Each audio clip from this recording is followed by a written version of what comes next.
elephants who lived with their parents. When the elephants grew old enough, they went out into the world to live on their own. The first little elephant built a small wooden shack. And one day, there was a knock at the door. Who's there? It's me. Hello, is anybody there? Open up at once. That's strange. Somebody was knocking on my door, but they seem to have gone away. Let me in, let me in, let me in.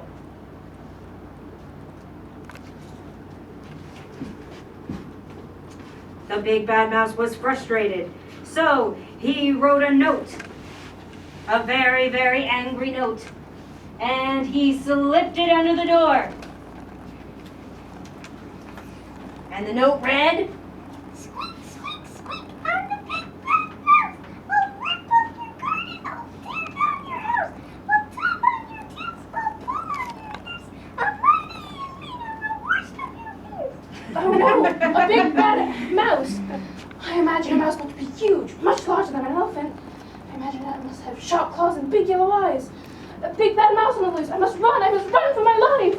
the elephant ran through his wooden shack, tripping over tables and bumping into chairs, and the terrified elephant ran through the back door and ran all the way to the second elephant's house. The second elephant lived in a brick house. It was larger than the first elephant's wooden shack.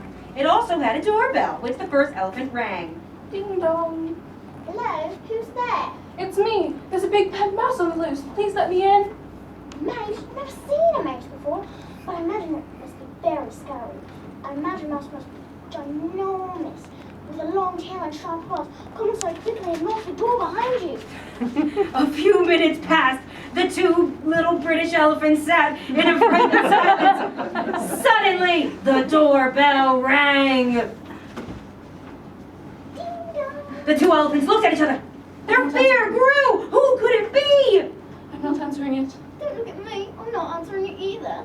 The big bad mouse kept ringing the doorbell, Ding dong, ding dong, ding dong, ding dong, ding dong, ding dong. but no one answered. Finally, he grew very frustrated, and he wrote a very, very angry note. And he slipped it under the door. And the elephants picked it up. And it read, Squeak, squeak, squeak. I'm the big bad mouse. I'll rip up your garden. I'll tear down your house. I'll tug on your heels. I'll pull on your ears. I'm mighty and mean. I'm the worst of your fears. Oh no, this is terrifying. Now the big mouse has come to my house. We must run for our lives. There's a gigantic, frightening, fierce mouse on the loose. Run, we have to run for our lives. the two terrified elephants stumbled through the house, tangling up in their legs and tripping over one another, and they left through the back door. They didn't stop running until they arrived at the third elephant's house. At the third elephant's house, the third elephant lived in an enormous mansion. It had a long driveway and a swimming pool. The two elephants rang the doorbell, Ding dong. but the third elephant was way too fancy to get the door herself. So she said, James the butler, get the door for me. And James the butler opened the door, and they ran past James the butler, and they were frantic. And the first elephant said, It's horrible. It's terrifying. Do something. Help us. Call for help. Call the police. Call the army. Stop! Sit! Get a hold of yourselves! I forgot we're British. Now slow down and tell me what you're so frightened of. A mouse. A mouse! I've never seen a mouse before. Why didn't you say so? I imagine it must be humongous, larger than this mansion. It might have scales and it might breathe fire! The three elephants huddled in fear and remained very still, listening with extreme care. After a few minutes, the doorbell rang. Don't answer it, James! Why not, Master Elephant? It's a mouse! A terrifying, scaly, fire-breathing mouse! Mouse are just tiny little, berry-eating creatures. So James went and opened the door, and the three elephants were so frightened, their eyes were popping out of their head, and their ears stood straight up. And James looked at the little mouse and said, Well, well, well. What do we have here? A little tiny mouse. And the big bad mouse said, Would you please deliver this message to the elephants? Please tell them, squeak, squeak, squeak, I'm the big bad mouse. I'll rip up your garden, I'll dig down your house, I'll tug on your tits, I'll pull on your hips, I'll bite the enemy, I'm the worst of your food. Come on, it's time to face your fears. The three elephants walked very nervously to the door. And they looked out in front of them. And they saw nothing. And they said, what are we looking at? What are we looking at? And so they looked straight out. They saw nothing. All they saw was James the butler. They looked to the left. They looked to the right. They looked up. And they looked down. And there it was, on the doorstep, a little tiny mouse. And the first elephant said, But you're so small. You've never seen a mouse before. you're really not very frightening at all. And the mouse looked up, horrified at the elephants, and said, You're so huge. You're so huge. I didn't know elephants looked this way. and with that the mouse scampered into the woods. And the elephants realized that mice were very small, and they laughed and laughed at how silly they were. And they sat, and then James fed them dinner, and they sat around to eat, and they talked about the crazy day they had about the mouse, and running to each other's houses. And the mouse never threatened another elephant ever again. And everybody lived happily ever after. And see, over a huge land. But there was something she was secretly embarrassed about. She didn't have one single hair on her head. The emperor felt that she needed to wear wigs, and she had more of 100 of them in a special closet. They were the finest wigs and could easily be mistaken for real hair. One day, a traveling salesperson showed up at the emperor's castle with a very unusual product. What are you selling today? And make it quick, because I have a huge empire to run. Oh, great emperor. I have an amazing new product. It's called Hair Today Magic Potion. It's only $19.99. And also, if you buy it, I'll also throw in a free comb. So I need it. As you can see, I have a full head of hair. You might have a bald friend then.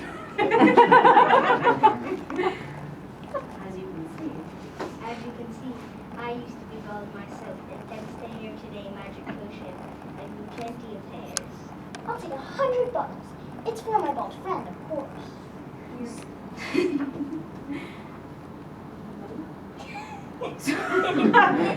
So the emperor began using Hair Today Magic Potion. Each night before she went to bed, she would take off her wig, put 3 drops on her very shiny head. Each morning, she would talk to her 2 advisors, Mr. Twiddle and Mr. Twee. They were the only people the emperor trusted.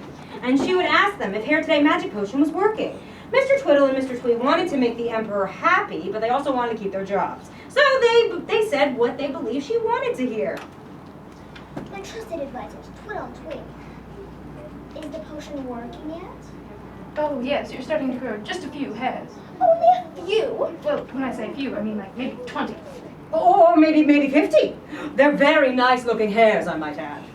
Yes, I see them too. The emperor continued using the potion, and the 2 trusted advisors continued telling her that she looked amazing with her long hair, and the lies got more and more extravagant, and soon they believed the lies themselves. Tell me, trusted advisors, how am I looking today? Is the potion working yet? Is it working? I'm Twee. Is it working? Are you kidding? You have grown a thick head of beautiful hair. Yes, it is long and thick and brown and straight. Well, I would say it's more wavy than straight, and it's more golden than brown. What do you think? Well, there's a lot of it, and it's thick, no question. Yes, you can throw away your wigs. You don't need them anymore. If in fact, if I do say so myself, Emperor, you need a haircut. A haircut? How wonderful! My hair is long and thick and black and curly. Actually, it's golden and wavy. So it is. It's long and thick and golden and wavy. And shiny. And shiny. It's long and thick and golden and wavy and shiny, and I need a haircut. Fetch me the imperial hairdresser at once. Twiddle and Twee ran off to find the imperial hairdresser. When they found the hairdresser, they described the emperor's hair in great detail, and by now they were so caught up in the lie that they completely believed it themselves, and soon they had the imperial hairdresser convinced that the emperor actually had long, thick, golden, wavy hair that needed to be cut.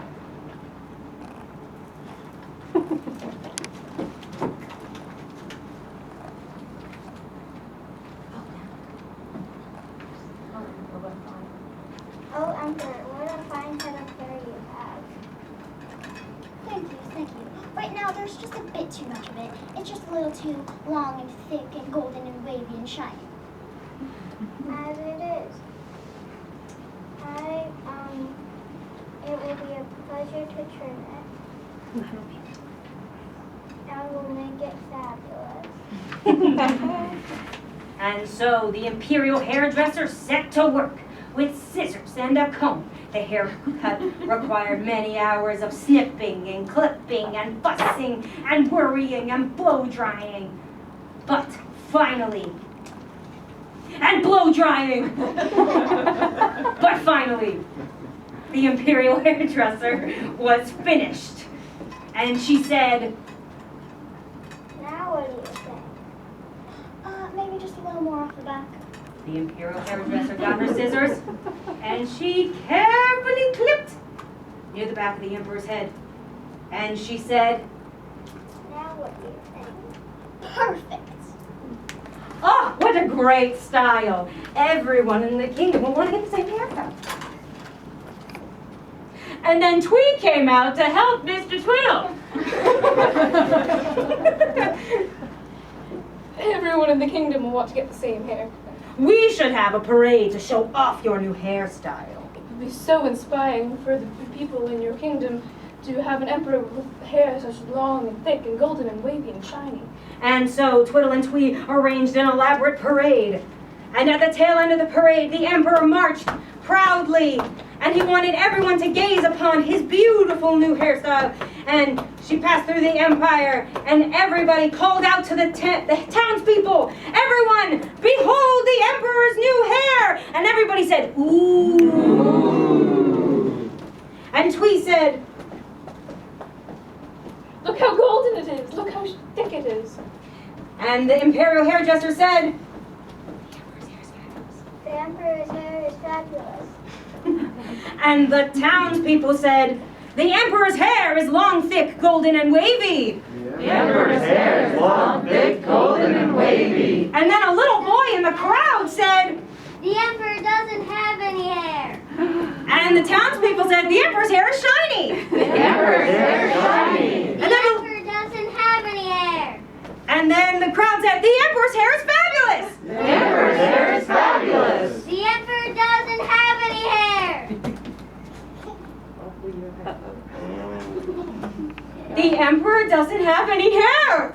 I don't have any hair. And the townspeople said, the emperor doesn't have any hair. The emperor doesn't have any hair. At first, the emperor was embarrassed, but she was glad that someone was honest enough to tell her the truth. So she pointed to the little boy in the crowd, and she told him to come up into the parade. Ooh. Little boy, you're the only one brave enough to tell me the truth. Your hair still looks good. Thank you. That's very kind. And so the parade continued, and the emperor asked the little boy to walk beside them in the parade. And the little boy became a trusted advisor and a true friend to the emperor. The emperor stopped using magic hair growth potions and gave away the wigs. And everyone else wanted to be bald too. Twiddle and Twee even shaved their heads just to look like the emperor. And everybody lived happily ever after. The end.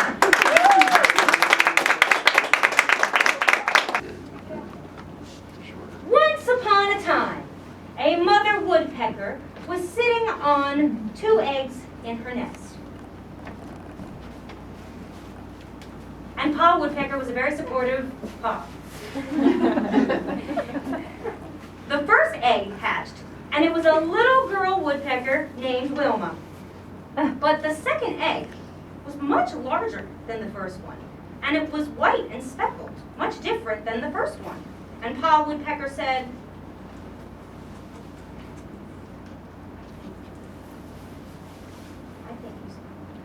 I think you're sitting on a robin's egg, my woodpecker. Or maybe it's thinking of something like a goose or a peacock. Stop kidding around, Pa Woodpecker. You know good and well this is a woodpecker's egg, even if it is large and speckled. Suit yourself. So Ma Woodpecker continued to sit on the egg, and after 3 long days it began to crack, and out popped a strange-looking creature. He looks nothing like a woodpecker. And Ma said, What a strange looking bird. and Pa said, My word, it has a beak like a bird. It has webbed feet like some birds I know. But where are its wings? Where are its feathers? And what is that strange shell it has? and Wilma said, Little brother, can you drill a hole with your beak like me? Rat-a-tat-tat! the little hatchling tried, put in her beak. And then Wilma said, Little brother, can you fly like me? Flap, flap, flap, flap. the hatchling waved her little arms, I can try. but she could not. And Wilma said, What kind of woodpecker are you? You can't drill a hole with your beak and you can't fly. You're a very ugly woodpecker. Children, for shame. Stop dang, children. I don't think this is really our little brother. I think this is a dove. We find it alone from among his own kind. and so Pa Woodpecker picked up the little hatchling and carried her down to the marsh and was going to leave her with a couple of ducks. And he said, bye. Bye. And she was left with a couple of ducks named Danny and Dottie. Who are you?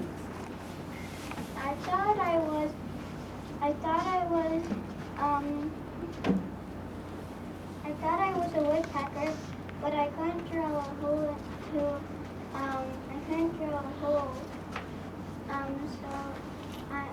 now I'm told I'm a duck. Well, can you make sounds like this? Quack, quack, quack. I can try.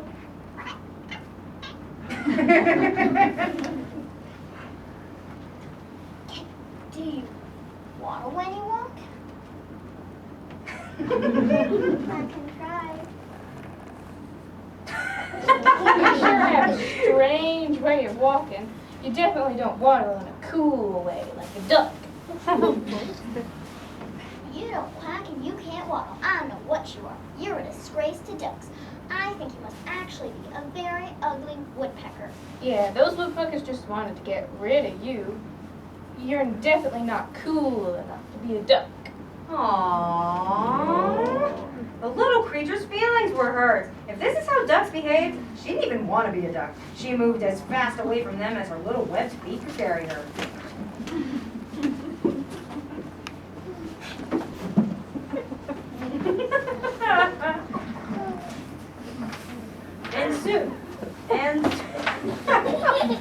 And soon, she arrived upon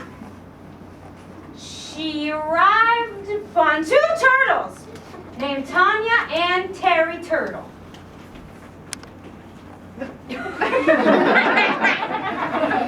and Tanya said, Who are you? At first I thought I was a woodpecker, and then I was told I was a duck. So now I don't know what I am. No, silly, I know what you are. I was asking who you are. What's your name? What? What's your name? What's your name? You know what I am? Well, you're awfully turtly looking to me. Certainly not. You certainly aren't a snake, or an owl, or a bird, or any type of bird.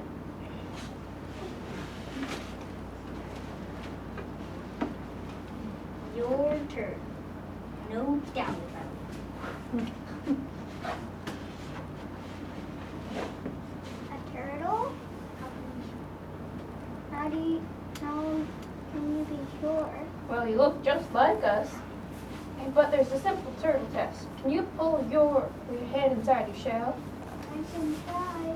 So everybody turned and they showed their shells to the audience, and sure enough, she could! She could stick her head inside her shell, and everybody clapped!